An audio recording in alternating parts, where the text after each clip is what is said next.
Welcome friends, welcome to Meenu's beauty tips. After a long gap நம்ம இன்னைக்கு video பண்ணியிருக்கோம். சாரிங்க, ரொம்ப நாள் காக்க வச்சதுக்கு. கொஞ்சம் பர்சனல் இஷ்யூஸ் இருந்ததுனால நம்ம ஃப்ரீக்வெண்ட்டாக வீடியோ போட முடியல. இன்னைக்கு நம்ம நேச்சுரலான ஹேர் டை, பொதுவாக எல்லாருக்கும் இருக்கிற ப்ராப்ளம் பார்த்திங்கன்னா இளநரை. இந்த இளநரையை நேச்சுரலாக எப்படி ரெக்டிஃபை பண்ணுறதுன்னு பார்க்கலாம். ஆனால் இது பர்மனன்ட் சொல்யூஷன்னு சொல்ல முடியாது. நம்ம போட போட பார்த்திங்கன்னா நம்ம ஹேர் அப்படியே நமக்கு டார்க்கன் ஆகி கொடுக்கும். அதாவது சின்ன வயசாக இருந்தது, ரொம்ப ஏஜ்டாக இருந்ததுன்னா நமக்கு கொஞ்சம் கம்மியாக தான் பண்ணும். அதுக்காக நமக்கு கலர் கொடுக்காதுன்னு அப்படின்னு நம்ம மீன் பண்ணலைங்க. நமக்கு கலர் கொடுக்கும், ஆனால் ஸ்டேபிளாக லாங் டைம் இருக்குமானா கம்மி தான். பார்த்தீங்கன்னா வளர்ற பசங்களுக்கு தான் நமக்கு இம்யூனிட்டி பவர் எல்லாம் அதிகமாக இருக்கும். அதனால அவங்களுக்கு ஈஸியாக அடாப்ட் ஆகிடும். அதுக்காக நம்ம மீன் பண்ணுறது. வீடியோவை ஸ்கிப் பண்ணாமல் பாருங்கள். இன்னைக்கு பார்த்தீங்கன்னா இங்கே நம்ம மருதாணி இலைகளை எடுத்து வச்சுருக்கோம். இது நம்ம எந்த ஒரு பவுடர் எதுவும் பண்ணாமல் நேச்சுரலாக நம்ம எப்படி ஹேர் டை பண்ணுறதுன்னு பார்க்கலாம். இதுக்கு ஸ்டெப் 1 ஸ்டெப் 2 ரெண்டாக பிரிச்சுக்கலாம். இன்னைக்கு பார்த்தீங்கன்னா நம்ம மருதாணி இலைகள், இது பொதுவாக எல்லார் வீட்லேயும் ஈஸியாக கிடைக்கும்.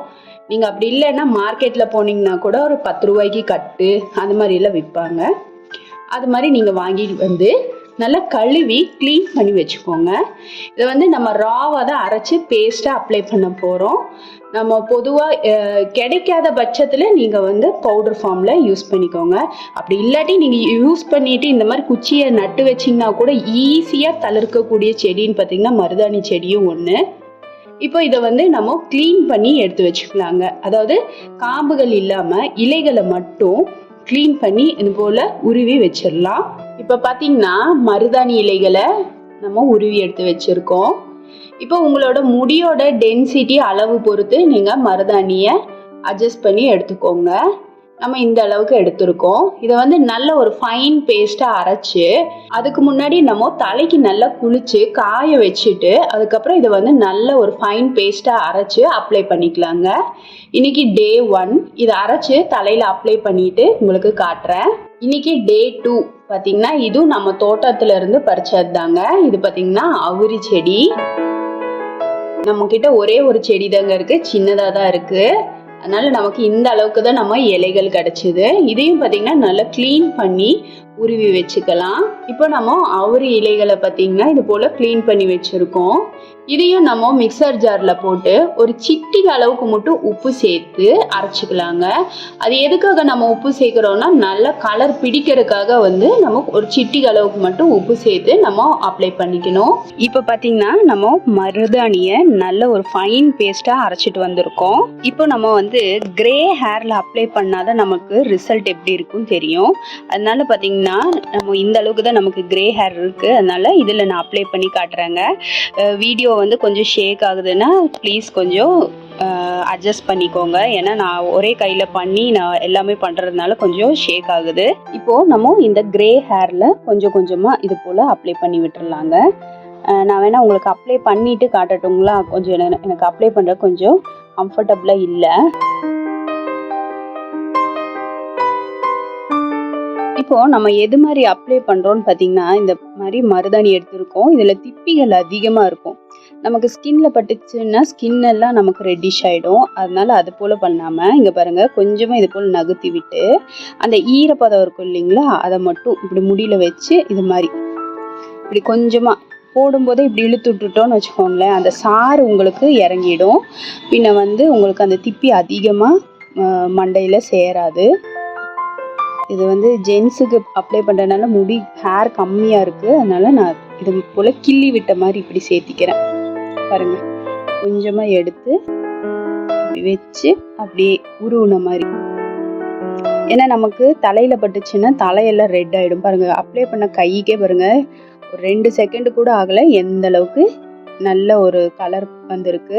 இப்போ பார்த்தீங்கன்னா இது போல் நம்ம அப்ளை பண்ணி வச்சுருக்கோம்.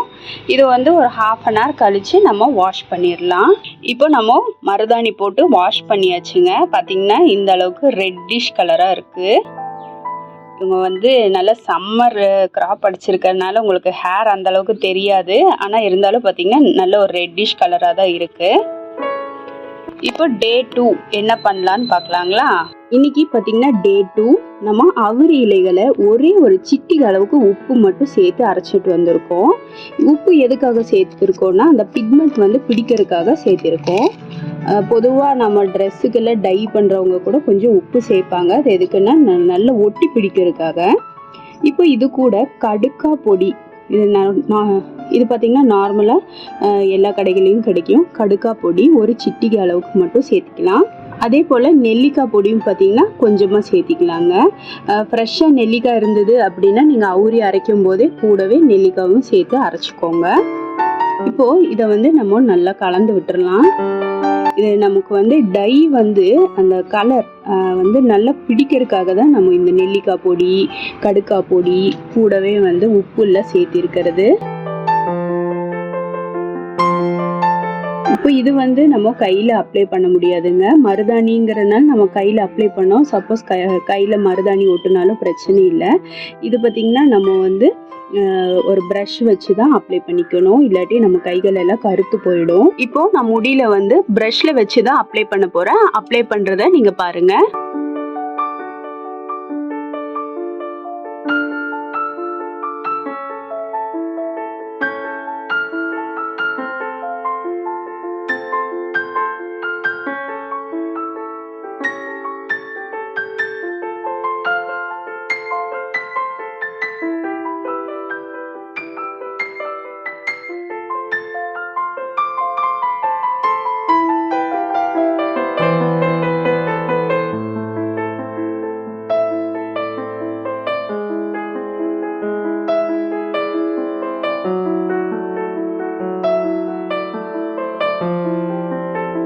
இப்போ பார்த்தீங்கன்னா நம்ம ஃபுல்லாக அப்ளை பண்ணியிருக்கோம். ஒரு 1 hour கழித்து வாஷ் பண்ணிவிட்டு நான் உங்களுக்கு காட்டுறேன் ஃப்ரெண்ட்ஸ்.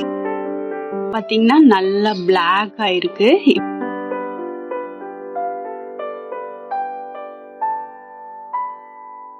இப்போ இதை வாஷ் பண்ணால் இதோட ரிசல்ட் எப்படி இருக்குன்னு நம்ம பார்க்கலாம்.